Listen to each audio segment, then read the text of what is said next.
বুদ্ধ পূর্ণিমার দিন নদিয়ার বীরনগরে অবস্থিত শ্রী শ্রী চণ্ডীমায়ের পুজো হয়ে থাকে। কথিত রয়েছে একবার কৃষ্ণনগরের রাজা এই স্থান থেকে যাচ্ছিলেন। সেই দিন খুব রাত হয়ে যায়, তাই রাজা সেই দিন ওই স্থানে রাত কাটানোর সিদ্ধান্ত নেয়। সেই রাতেই দেবী চণ্ডী তাকে স্বপ্ন দিয়ে বলে যে তাকে এই স্থানে পুজো করতে হবে এবং লোহা দিয়ে নির্মিত পাঠা ও শোলা দিয়ে নির্মিত খাড়া দিয়ে বলি দিতে হবে। পরের দিন দেবীর আদেশ পালন করা হয় এবং বলিও সম্পন্ন হয়। সেই লোহার তৈরি পাঠা থেকে নাকি রক্তপাতও ঘটেছিল। এর অনেক বছর পরে গ্রামের মানুষ সিদ্ধান্ত নেন যে পাঠা বলি বন্ধ করে আখ, চাল কুমড়ো ইত্যাদি বলি দেওয়া হবে।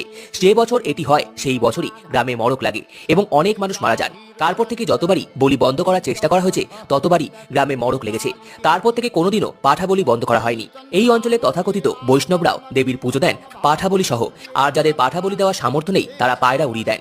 এখনো পর্যন্ত এই মন্দিরে রাজবাড়ি থেকে কেউ এসে পুজো দেন, তারপর সাধারণ মানুষ পুজো দেন। এই পুজো শেষ হলে শুরু হয় বিন্ধবাসিনীর পুজো। এই বছর চণ্ডী পুজো 565 বছরে পদার্পণ।